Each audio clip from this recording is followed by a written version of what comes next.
Folks, welcome to the Thinkers Dialog.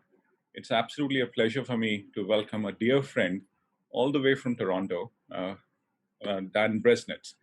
I've known Dan for about a decade, but I think we've not met in person for over a decade, but I think we've known each other for at least about a decade and a half.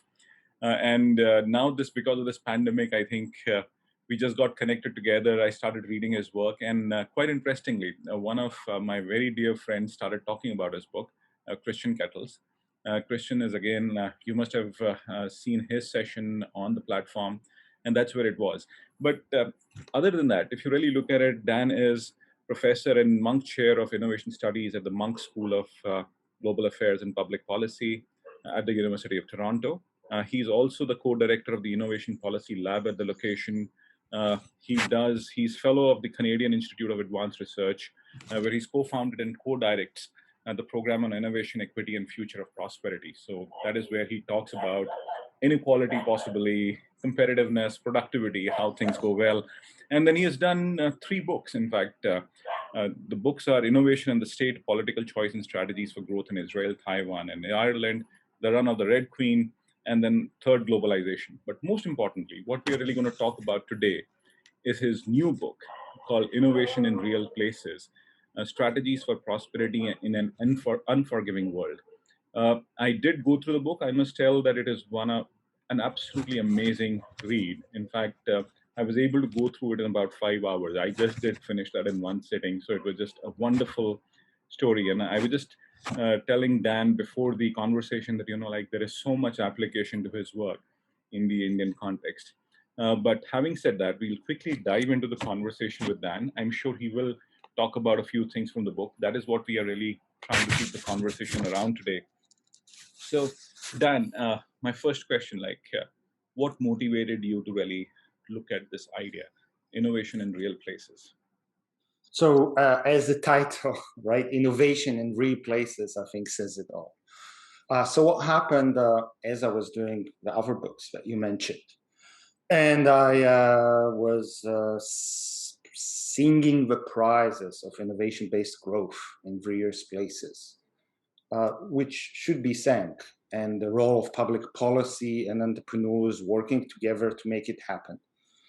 I also started to get worried for 2 things. One is what you mentioned. A lot of the places, but not all of the places that I studied, have started to become very unequal. So, for example, Israel, which you mentioned, have become, while one of the most, if not the most innovative economies in the world, also one of the most unequal within the OECD. That's one. The second, I have realized that people finally understand that innovation is the main engine of prosperity and long-term growth. And yet we, the people who actually study innovation, are doing a really, really bad job at explaining our research to people who make decisions. So there's a huge amount of research by myself and others, which actually tells you all the many options that you have for your community to have innovation-based growth. And yet none of it is written in a way, or most of it is not written in a way that people like yourself in your other hat, or mayors or governors could use or understand, or even concerned citizens. And the result is that everybody sort of assume for a very strange reason that innovation means that you have to look like Silicon Valley, and that innovation is invention, and they don't understand the difference.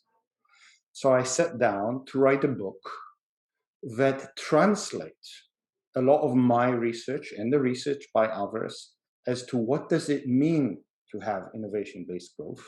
How can you have an innovation-based growth that actually create prosperity for all your citizens, not just, what I call the nerd elites? What are the options for community leaders, so mayors of cities, not the US president, like we economists like to claim that we have an ideal. No, the mayor of Hamilton nearby Toronto, the mayor of Pittsburgh, the mayor of Ahmedabad, what can they do in order to have innovation-based growth in their society? So what other leverages they have and they don't have? And what other models they have in a world which, as you have said, is extremely globalized, production has changed, and it is not clear how innovate translates to growth locally, right? Not in some other place in the world. And that's what the book is about. It's an innovation in real places, not imagined places that think they can become Silicon Valley in 5 easy steps in 2 years. So, you're talking about something very important, and everybody wants to actually be a Silicon Valley in the world. And one of the biggest things as researchers or as people who are working in the area, you have to tell them that there are some antecedents to a location for becoming a Silicon Valley. There is something that happens. You just can't really, Shenzhen is Shenzhen, Palo Alto is Palo Alto, or Pittsburgh is what it is, or Mumbai is what it is. How do we explain it to them that there are those antecedents that drive how innovation happens in a certain location, or what kind of innovation happens in a certain location? So first of all, I think we have to explain to them what is innovation and why they want it. Because once they do that, one of the first things that happen is that they no longer want to be Silicon Valley. Because as you know, because you've been in Silicon Valley in Stanford, Silicon Valley, if you go down that model, you ensure that your society will be unbelievably unequal. So the graduate of Stanford and Berkeley and the VCs will live in unbelievable wealth. And the people who actually care for the valley either sleep 5 hours away or in their cars because they cannot afford anything else. So that's the first thing. And I think what we have to then to remember what is innovation and what is invention. And I think COVID-19 actually is a great example. Invention is coming up with the idea, right? Innovation is the whole process of from that idea to products and services in the market that actually reach people, and then the constant improvement, changes, recombination of them, and how you serve them, and after sale and all the rest. And the great example that we have now is a vaccine.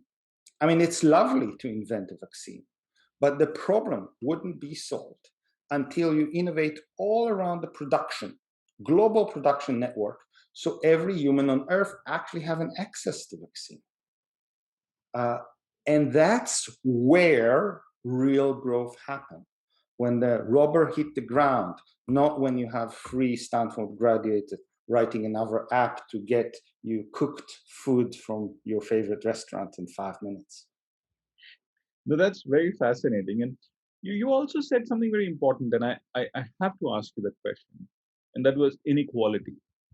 That places are becoming more and more unequal. You said, like, of course, like when you talk about Israel, which is one of the most innovative places, supremely unequal. Probably you had, and when you talk about Palo Alto or the Bay Area or the Silicon Valley, in fact, I stay there as well for many months in a year, teaching at Stanford. And but then the question here is that exactly to what you say, that people are sleeping in the cars, and it's deeply disturbing as to what is really happening. A person who makes less than about $140,000, $150,000 in a year is possibly a person below the poverty line in that location. So how do you really solve that problem, or how do we really get over this problem or issue of inequality and innovate alongside? So again, let's remember what the book is about. The book is about, and it's cynical in that way, but in a positive, cynical way. It looks at communities and mayors, right? It doesn't try to solve the inequality problem of the whole world. This is what I do in CIFA. This book is for leaders of certain communities, real places. In order to understand what happened, we have to understand how global production have changed. So if you look at the past, even in Silicon Valley, it is called Silicon Valley because the companies that were there actually used to do semiconductors and production in Silicon Valley. So when Apple first came to being, it produced, apart from its innovation and wonderful computers, because it was just computers at the time, it produced a huge amount of jobs all around California and Colorado, employing thousands of people in the production of its computers and laptops. That has changed with globalization. What really now we have with globalization is that we have fragmented production into different stages. And the semiconductor industry is a wonderful example of that. If in the past you had to have in the same location all the production for a semiconductors and the final product, like an Apple computer, what we have now, and you look at the semiconductor industry, you have Silicon Valley, you have Taiwan, you have Korea, you have China, and you have Israel. All of them have wonderful semiconductors industries, and yet, and some of them have exactly the same companies working in them. But that yet, if you look at what they do in each of those locations, it's completely different. In Silicon Valley and in Israel, they do the invention. They put ideas for new things to put on silicon. And then they immediately, instead of production, moving it to Taiwan, where the Taiwan Semiconductor Manufacturing Company and others make it into semiconductors. Thousands of those very different semiconductors then go to China that knows how to take all those 1,000 different components and make it into a product that somebody can use. And in Korea, critical parts of that are being made, like memory or the screens that we love to touch all the time. That's a completely different world from the point of view of mayors and communities of how to engage with innovation. It means that you need to have a different model of innovation for each of those stages that I just described. So novelty, second generation innovation, prototyping, assembly. And it also means that each of those stages give you completely distribution of wealth. In Silicon Valley in Israel, part of why you have this growing inequality now is that you have unbelievable jobs, but only for R&D, their financiers, the lawyers, and their celebrity chefs. All other jobs, immediately when they finish, move away. Mm-hmm. Silicon Valley companies produce a huge amount of jobs, but they don't happen in Silicon Valley. They happen somewhere else. Other places, for example, Taiwan, produce a huge amount of very good jobs for high-end engineering based on constantly innovation on the production. And as you might have read the news from the United States, this is actually given now, and that's one other thing places should think about, power. It is now the United States that is begging Taiwan, a Taiwanese company, to open facilities for semiconductor production in the United States, because most American companies can no longer master that innovation. So we need to rethink about innovation. We need to rethink about how innovation translates to growth and jobs in our community if we want our community to be prosperous. Mm-hmm. So, Dan, you made a very important point, and you did talk about stages of innovation. Or you were saying there are four production stages that you're really talking about. So could you tell a little more about it? Because you very quickly went through it. There's something very important here that is happening, like novelty, design, production and component innovation or assembly. So that's what you're exactly talking about. Sure. So in a way to think about it, you can think about the journey of a product or a service from the first thought, right? Somebody thought, oh, that's a good idea, to actuality, and then the hundreds of years in which we actually improve it. Okay?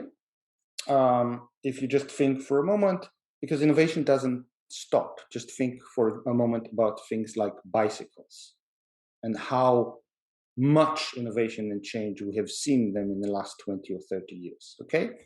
But let's talk for a moment just on your stages. Let's stop in semiconductors.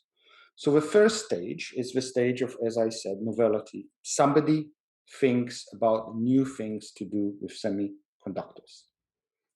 They usually end up with blueprints, which is basically looks like a software code those days. Okay, it's designs, but it's basically a code. And then that moves to the second stage, and that is the people who actually know how to prototype and produce it. Okay, which now no longer happen in the same place. Those people then prototype it and produce it and design it. Then usually you need to take all those different components, right, and put them together in a product, and then you need to produce a product. Now, it is usually not the first product that actually create the market and do the innovation. So, for example, this is a phone, right? This is what we call smartphone. If you think for out probably several billions of hours of engineering every year, a smartphone would still be a wooden box on the wall, right? Um, those are the things that happen in what I call stage 2, stage 3, stage 4, right? It's a constant improvement of what it is that you do with a phone, how you do it, how you produce it, how you sell it, how you maintain it, how you services. Those are the things that actually create economic growth and wealth, not just coming up with an idea. If you want to, let's talk about, to make it more concrete, let's talk about an industry which is very traditional. So luxury woman shoes. Okay, if you might look at the reality TV, and I know, Amit, that you love reality TV, there's a designer, right, in New York or London and Paris, and they're very unique and very different. And they come, and within an hour or two or 24 hours, depending on the program, they come up with a beautiful woman's shoe, which is like, that's called bullshit. What really happens is you have those designers, right? They design the shoe, but they have no clue how to make that design into a shoe that you can produce in a certain price range for thousands, several thousands of them. And the woman who buy that shoe can actually put her leg in and walk with that shoe, because if you buy a shoe for a few €1,000, you prefer to walk on it for at least several times, maybe more, without it breaking apart and various other things. So there's that stage, right? The people who design the shoe.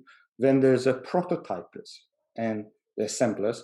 They look at that and they say, okay, this is a wonderful design. How do I make this into a real product? What materials I need to use, how to make them work together, done that.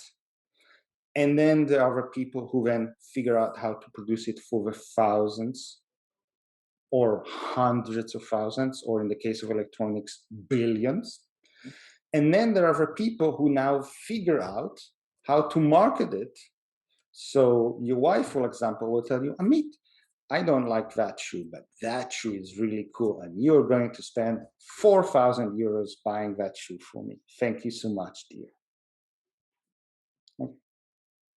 Very interesting. And but as you were talking about a very traditional industry, I have to take you back to an industry that you really lovingly talk about in your book, and that is bicycles. Mm-hmm.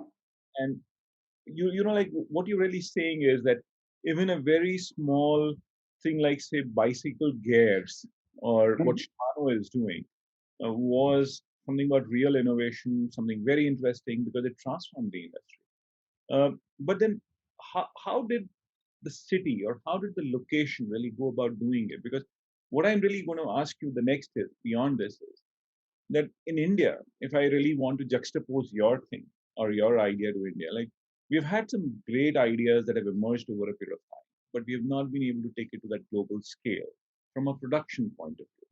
Say, why does that actually happen as well? So let me instead of Shimano, which I think most people know, or at least most people who ride bicycle knows that because it says Shimano inside, like Intel side in your computer, and they do most of the gears and the power system in almost every bicycle on there. Let me instead talk about the real innovation in the bicycle itself, material science, and the fact that now everybody can go and have a mountain bike, for example, or an electric bike. And the reason I want to do that is because it gives you a model of innovation which does not look like Silicon Valley, but it was what I call stage 2 or stage 3, and that is Taiwan. So the Taiwanese, in a very similar way to which they attacked the semiconductor industry, so to figure out what activities they want to do in Taiwan by Taiwanese, have used the same tools also for other industries. So Taiwan, or I should say a very specific part of Taiwan and Hsinchu, uh, have one of the world's most advanced and I think forward-thinking public research institution, ITRI. For those of you who knows Germany, ITRI is basically the Fraunhofer of Taiwan. And what it does, it takes various technologies from electronics to, in this case, material science, start to play with them, and then work with companies to put them into the market. And what happened in Taiwan is that Taiwan was producing bikes for American companies, the Taiwanese companies that were small and completely dependent, no innovation. They saw how the market has changed, and that because they have no innovation, the Americans will move to China pretty soon. And they engaged with that public research institution and says, our strength, we cannot compete with Shimano on power supply. We cannot compete on cost. What we will compete is figuring out how to put new materials into the bikes that will allow us to differentiate and create different subset of bikes, if you will, right? Because a bike, what is a bike, has been, invented 200 years ago. And then they started to create groups of material science, creating materials like carbon enforced steel, aluminum, and infusing that into the company. And that allowed the Taiwanese company to suddenly start coming with frames that are stronger, a lot, the weight, they're really lightweight, what would need a huge man to take to the mountains so it wouldn't, break, can now be taken by a child and is actually probably safer and stronger and completely reinvent themselves and the global bike system. Again, in material science. And I think that's where, and that's a wonderful example of how a community can think about it. They can think about the industries that either they have now or industries that they think that they have a capacity to engage with, figure out how it works now and says, in which of those stages we can become more innovative than anywhere else in each of those stages. So we can offer either differentiation services, like we will be your producers, but nobody can compete with us because it's not just because we have cheap labor, or because we do this stage so well, we can actually come up with completely new products or new version of a very old product like a bike. And with that produced a large amount of good long-term jobs for people who are not just the graduate of MIT, Berkeley, Stanford, and Indian Institute of Technology. So like this is very powerful as an example, Dan. Just a curious question, and if you want to answer this, like in India, we've had a great sports goods cluster or a sports good industry at one point in time. And somewhere in the 1970s, they were making the largest number of badminton rackets in the world. And at that time, we were talking about wooden rackets. And then technology changed and people started moving into carbon, graphite, and all those kind of things. And we missed the boat on that. Uh, why do locations miss the boat? Like what is it? Because you're giving a very powerful example that here is this place called Taiwan, which finds this what do you call amazing technology, uses material science, transforms itself as to what it was, creates an industry, and look what has happened to them. Voila. Every bicycle today is effectively getting made in Taiwan. If you use a giant bike or you use a what do you call a Trek or whatever, Cannondale, everything's getting made there. But in the Indian context, we somehow miss that. What is it that we need to do, or what locations need to do to really not miss this kind of an opportunity? So let's just use for a moment, right, as a tool, that example of Taiwan. So first of all, just in those 5 minutes we talked about Taiwan, we had two things that you didn't mention in India. We had collective actions of the industry itself, a full understanding that the industry is constantly changing and there's need to be thinking about it, not wait until after it change.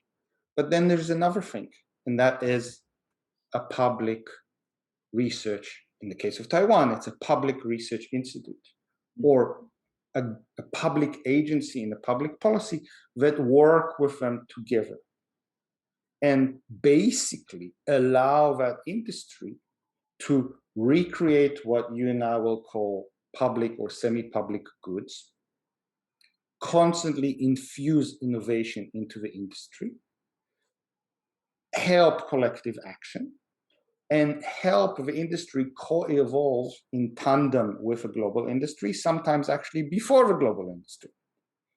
What you described, and I don't know the history of your case, you describe a case of a cluster of companies that were stuck doing what they were doing, got completely blindsided, and no help, and I heard no connection to any institution, university, agency that could actually infuse them with innovation and the skills we should not assume private companies have. Private companies, especially in production, we should not assume that they would behave like an R&D unit, because they are not. That's not what they do. That's where public policy comes from. That's how collective action, public-private, come from, and to solve those issues that one or two companies cannot solve by themselves. And that's the real leadership role of either elected leaders or business leaders, is to make that collective action happen, realize what is missing and what is not, and figure out whose role, public, private, or both together, is to solve that market failure, network failure, public good failure that individual actors cannot solve by themselves. This is very fascinating in terms of like what you're really suggesting. But I do have to ask you a question here in terms of, say, when you talk about innovation per se and R&D, uh, am I right in understanding that quite a lot of it is not going to happen within private enterprise? It's actually going to happen and driven through public money or public investments or in universities that is going to drive change? So, two things. And again, this is something that unfortunately I think too many places in the world got confused. Universities and research universities, it's in their name, right? They are research universities, so they're higher education and research. Yes, they do research, and that's what they're extremely, if you let them, good at doing. But what they're not or should not do is start to behave like a private business. So I have met too many places in the world, including Ontario, by the way, where I am, where every time something bad happens, there's not enough innovation, and I have no clue why, people assume the universities, public universities, that most of what they do is teach tens of thousands of students, and do fundamental research, somehow will become the best businesses in the world. And it's beyond my belief how that illusion happened. But you need, so yes, you need universities, you need the eateries, you need others, again, depending on which stage you work, but you also need private industry. With all the wonderful things of eatery, please notice one thing that I never said, and that is that eatery decided and managed to sell the products, develop the final bikes. No, what eatery did is when those companies came to eatery and they said, we have this problem, eatery said, okay, here are some options. We can think about material science, we can work with that. eatery never said, okay, I will solve it. Let me come back to you with 6 months with a new bike. Okay. And that's the if you want to do the magic sauce. Look at Silicon Valley, okay, for a moment. Stanford is very important. Berkeley is very important. The students are very important. Without Stanford, Berkeley being two of the top research universities that do fundamental research and have Nobel laureate winners, not necessarily in economics, but in real science, you wouldn't be able to get the graduates that work in that level of innovation, novel product innovation.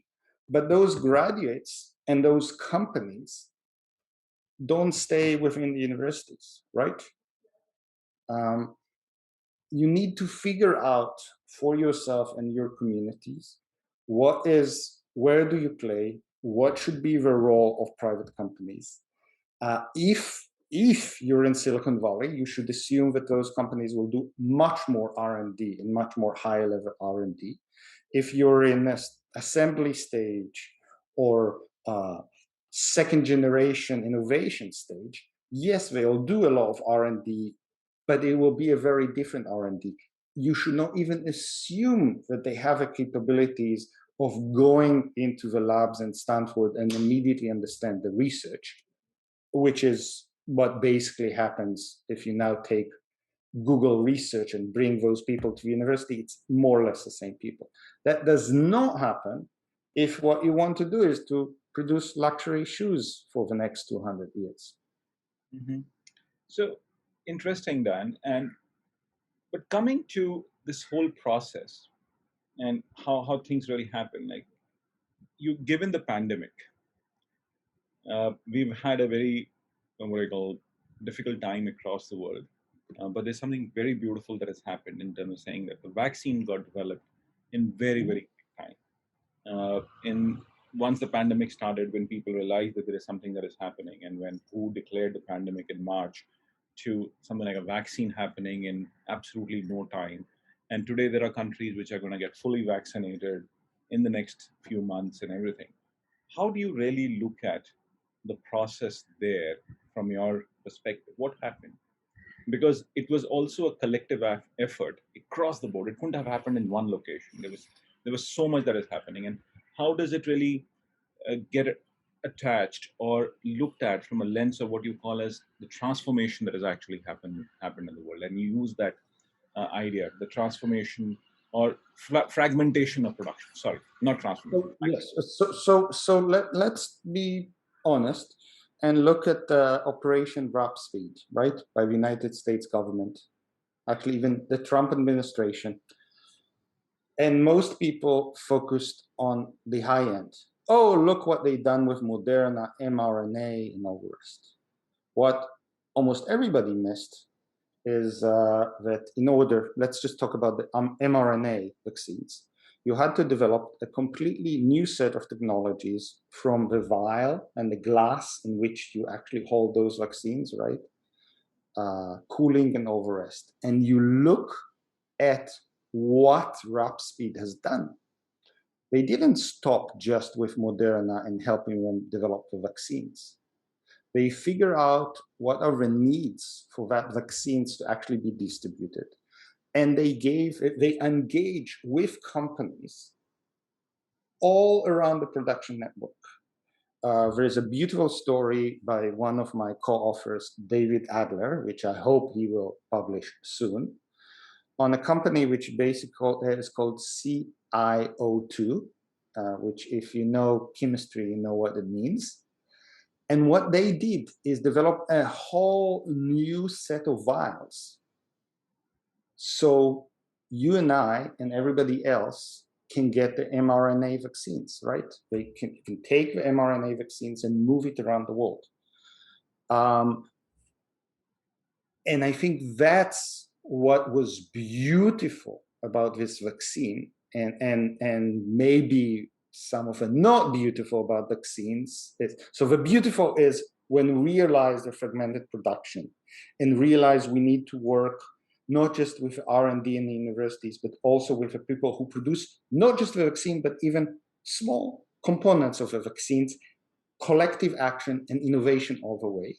When that happened, beautiful results. When we forgot that we need to produce billions of those vaccines and distribute them around the world, we got horrible results. So what I think this vaccine showed us is two things. A, it's not invention, it's innovation. And innovation is a very different thing than sitting in a lab and coming about things. It's the actualization of those ideas in reality so they can touch every human being. It is globally fragmented around the world, and you need global supply networks to make those things happen. When this realization happened and locales and countries work on making that happen, great things happen. As soon as people started to realize this is a very, very fragile system and said, I want to be first, we started to have nationals vaccine diplomacy, and people are dying, as you know. So that's interesting. But then I have to ask you this, and that is the role of intellectual property rights and how we have to fight the pandemic. Because given innovation, invention, what we are really talking about, the discovery of the vaccine, the processes, but there is an important role of intellectual property. And where do you see that? Because, and I'm asking that question for a simple reason, that there is this whole huge debate, and that is also happening in the world, that we should actually waive the IP rights here or not, given the situation. It should happen, and so on and so forth. So, where do you really look at this? So it's I think it's two different questions. First of all, and as you know in the book, so the book, after I tell the real story of what should be done, I said, okay, as the mayor of Ahmedabad, or the mayor, which city in India you prefer I talk about as an example? Amit.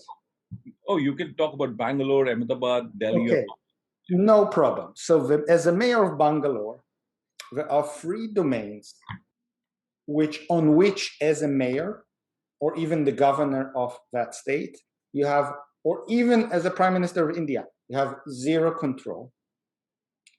They're essential to innovation, and they're completely dysfunctional from your point of view, meaning creating innovation-based growth. Those are finance, intellectual property rights, and data. So what you need to know, because they're essential, is how they work, and then figure out ways to game the system. Okay? So that's constant. And I want to make it very clear, we have a globally completely dysfunctional IPR system, which should not surprise you, because we now have several hundred years of IPR. Basically, modern patents were invented by the Venetian Republic, almost very similar to the way that we use them today. And throughout history, you saw a pendulum between having a reasonable system that does what IPR system does, to a system that actually create massive rents and monopoly. And we are now in a massive rents and monopoly. And I think we're actually stuck worse than what we were ever stuck. Okay, so that's to the side, and we can talk about it. On the vaccines, I found it curious that people are so obsessed about those IPR at the moment for two reasons.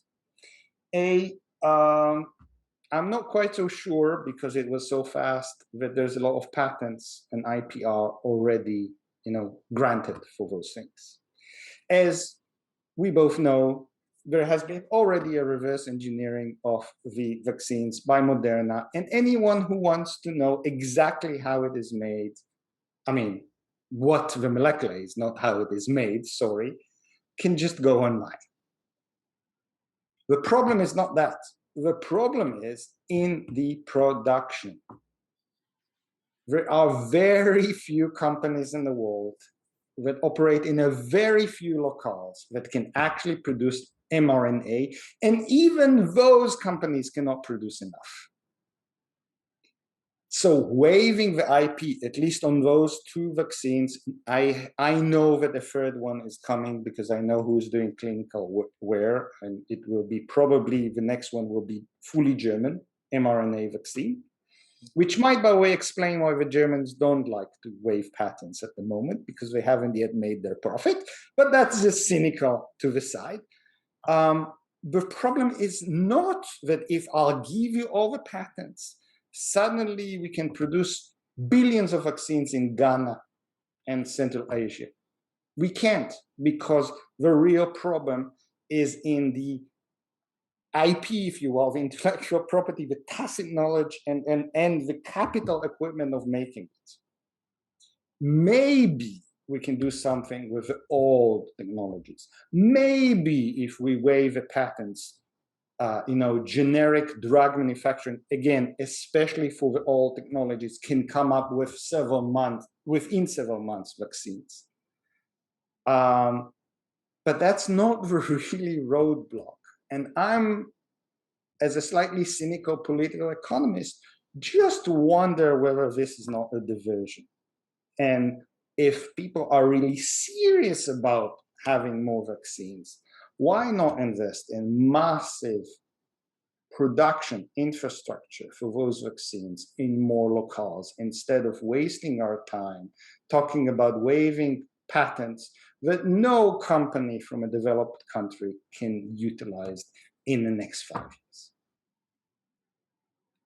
Wow, I think I agree with what you're saying. Like, there are absolutely no capabilities that we have right now. So it's diverting the debate, like it does that. But now I have to ask you a question which is a much more tough one and put you in the corner. Now you have to go and explain this to Joseph Stiglitz. How will you do that? To explain what to Joseph Stiglitz? Why the IPR system, the global IPR system, is completely dysfunctional?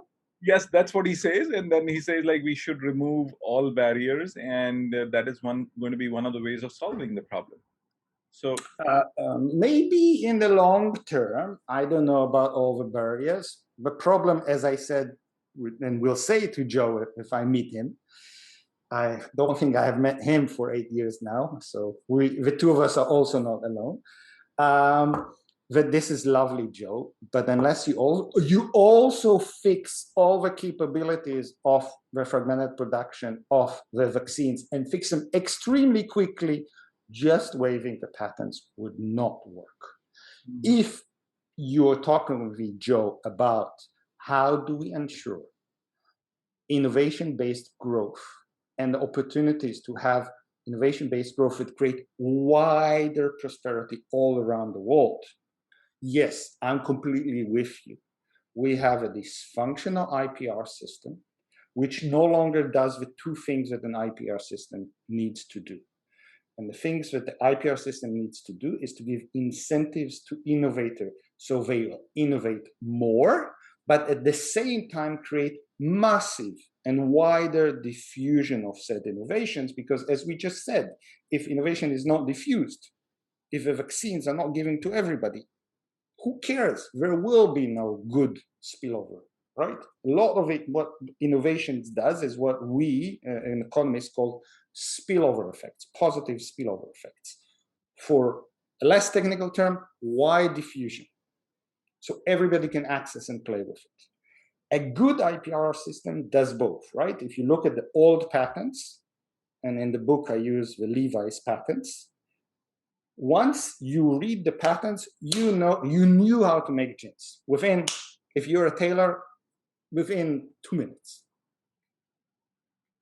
And you can start innovating based on that. But you had to pay royalties and something to the inventors. It's solved both ways. We now have a system which is completely games to create monopolies and rents. We have patents, we have copyrights, we have trademarks. And look at how much they exploded all over the world in the last 10 years. Then look at how much useful innovation, and what you will see is the trend of IPR goes like this, and the trend of innovation is almost flat. Partly because you've just created so much IPR, you actually make it a lot harder to innovate. And even worse, the money that comes from those innovations and the people that want to innovate, a lot of it is diverted as rents to people who never had any intention whatsoever of actually innovating. That's very, very fascinating. And I think I'm convinced with what you're saying, like, and that huge gap between IPR and innovation is there. But you also alluded to two more things, and that was finance and data. Mm-hmm. And I think somewhere in the book, if I remember it correctly, you have said there is something wrong with the financial model or the VC model that possibly exists. So right now, let's instead of trying to fix all finance, just look at the VC model. And again, by the way, as I said, some of my best friends are VCs. And if any of them will not behave like a real VC, trying to make as much money to me as an investor, I will immediately take my money away from that fund. That does not say that a VC is a tool, and I think this is the real problem. Too many policymakers thinks that venture capital is not an industry that aims to make a lot of money, but it's a public policy tool. VC make money when they invest in a company, not in a product, in a company, and then as quickly as possible sell said company for a lot of money. And they couldn't care less whether that company created a lot of jobs, actually has any sales, do anything. Okay? More than that, because of their model, and their model is basically trying to get that one company out of 10 that is looking like a lottery win, several thousands of percent of profit. They are looking for companies that very quickly could scale up and again and be sold for a lot of money.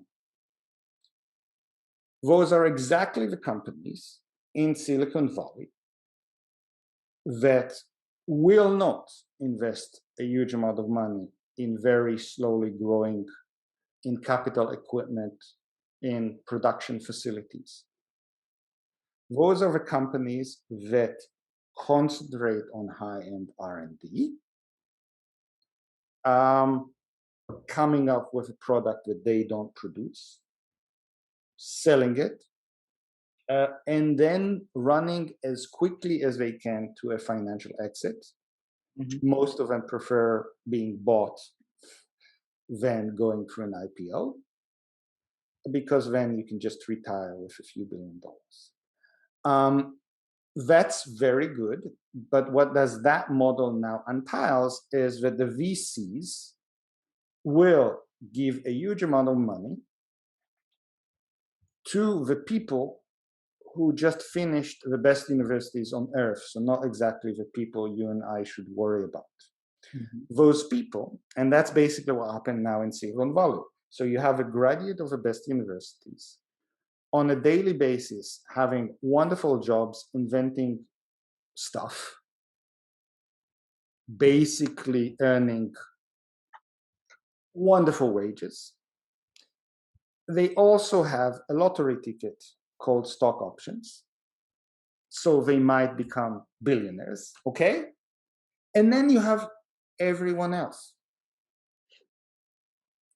those companies do not produce, apart from maybe a few cleaning jobs, and as I said, a celebrity chef or two, and a internal designer, do not produce jobs for anyone else who doesn't look exactly like themselves and their financiers in Silicon Valley. Okay, they might produce a lot of jobs elsewhere. And that's the problem of the current model of VCs and how they make money. And again, it's not a problem for them. It's a problem for policymakers who don't understand that. Okay? We no longer are in the world. I have met Frederick Adler, right? One of the fathers of VCs. He used to basically make sure that his funders know what he expects of them. He would go to his office and he had massive cushions, and in red written on them, positive cash flow is corporate happiness. I don't think that currently there's any VC who even think that the companies that they invest in should think while they're under his or her control about positive cash flow, or the creation of jobs, or figuring out how to become a real business. And that change, for whatever reasons, have not yet been recognized by policymakers that wants VCs to come to them. Okay, so the real problem is if you're successful, you have a lot of inequality. The second, it's a massive lottery system with only the best of the best VCs making money. All the rest are losing money. And the only people, as I said, who get lottery tickets are the graduate of the IITs in India. So if you care about anyone who is not IIT, and if you care about sustained growth and a lot of prosperity based on innovation, giving a huge amount of public money to venture capitalists might not be the best way to move forward. So, how do we?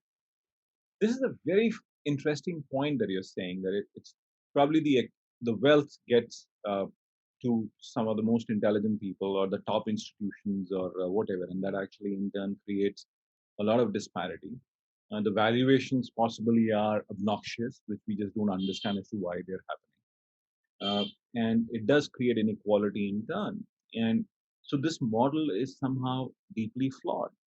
And if we don't really go, what do you call, set this model right at this point in time, we might be talking about some very, what do you call, critical social issues in the future. So it becomes imperative for us to really resolve this problem. How would you, what are those 2, 3 steps that you would really like to take to resolve this? So first of all, it is absolutely, and I want to make it clear, the world need a few Silicon Valleys, okay? Because we have this global production network. And the world need VCs, period. And they should be as cruel, as ruthless as possible, running through the financial exits, period. Okay? We should not change that. What should we change is thinking that this is a good idea to have it in Bangalore or in any other city. A, it's almost impossible. And B, if you're successful, and that's what most, Calgary in Canada doesn't understand. If it will form itself into Silicon Valley, it will transform itself into ground zero of massive inequality and should not expect great thing happening to Calgary and the rest of Canada. Instead, there are other options of how to be extremely innovative, produce more jobs, and actually sponsor the growth of business models that do that. And while it is very cool to look like Silicon Valley, I thought that COVID-19 and the problem in semiconductors and the problem that in 5th generation, mobile technology should show people who cares also about power and status that being innovative in those other stages now enabling you to have a lot more power, a lot more jobs, and a lot more profits than some of the high end. So Taiwan semiconductor manufacturing, Huawei, and let's talk about Huawei for a moment and fifth generation mobile technology. What America, by blocking Huawei, has really done is not hoping that an American companies will come up with the actual equipment to create 5G, because there's no more American companies that actually know how to innovate in production. But instead, they're betting that Ericsson and Nokia can do that. Last time I checked, those are the Finnish and Swedish company, not American. So what we need to realize as a mayor of Bangalore, Hamilton, and over the rest is which stages of production we want to work and excel in. What kind of companies and business models actually work in that area? What are their financial needs? And their financial needs do not look like a venture capital. How we innovate in basically innovation finance, right? Venture capital is a very, very old technology. It's 50 or 60 years old. It is time we innovate and create another technology of finance for the different stages of innovation. And those things have happened. There's new ways of thinking about how to use debt in Taiwan, in Israel, even in the United States. But you need to figure it all together in one locale. And I think the most important thing is have a vision. So if your friend, the mayor of Bangalore, called you tomorrow and said, I want to have an innovation bank, I want in Bangalore to be an innovation hub, the first question shouldn't be, okay, great, let's do, but why? And if the aim is to create a prosperous, egalitarian, happy Bangalore for the widest array of Bangaloreans, I would say look at stage 2, 3, and 4. Innovate about that. Forget about the IITs. Forget about the Silicon Valley of the world. Let's figure out how we create companies that focus on business models that create a huge amount of jobs, a huge amount of profit. Positive cash flow is still their corporate happiness. And routinize those kinds of innovation in Bangalore. I think this is so insightful, and I would really request everybody who's here with us today and who looks at this session on YouTube at a later point in time, that you should read Dan's book, Innovation in Real Places, Strategies for Prosperity in an Unforgiving World. I think the ideas are fascinating, and each one of us should really go through it and possibly ask our governments, ask our mayors, ask our city leaders, corporations to really understand what is being said here. But I have to ask you one last question, Dan, before we close this conversation. For the readings, what are the 3 additional things that you would suggest that we should read, or 3 big books that you have read that have just transformed your way of thinking over a period of your work? So let's go. Sure. So let's go to first of all the classic, and this is Alexander Gershon-Pron. And the reason I want you to read Alexander Gershon-Pron, people view him as the father of late development.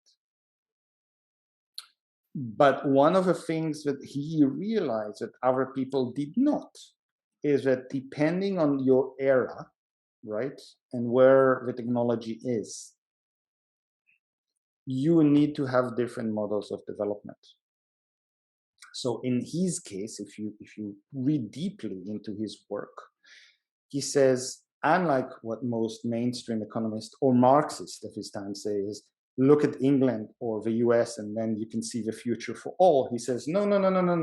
The time you started industrialization, what we now will call innovation and growth, right? The time you figure out when to start playing truly matters, because the technology has changed, finance has changed, your capabilities have changed, and there's different models of growth.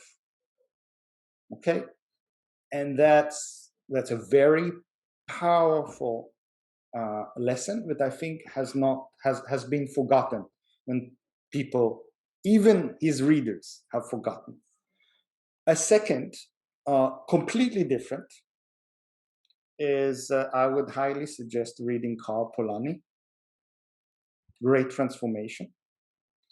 And the reason I want people to read the Great Transformation, and at least its first part, is that think about vision in the market, and that realization is that we are now in a market economy, but we are also a society, and you might not completely adhere to what he thinks, but realize that now that basically his vision that there will always be this double movement between over marketingization and over society.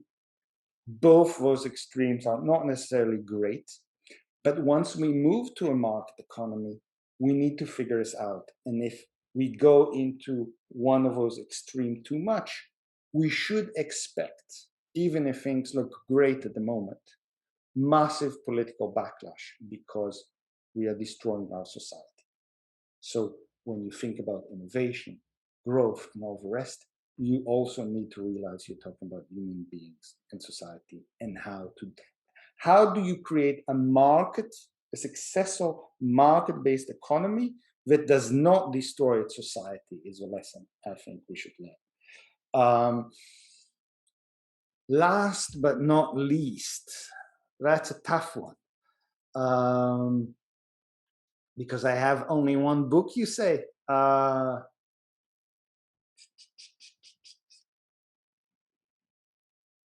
Again, it might come as a surprise, but Martin Wolf wrote a book in defense of globalization. Martin and I'm not sure, see eye to eye on many things.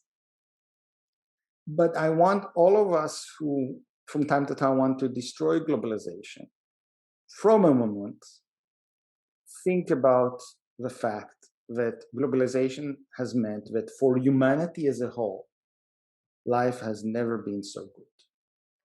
The chances that you will grow to be an old man or woman when you're born and not die within days are vastly improved.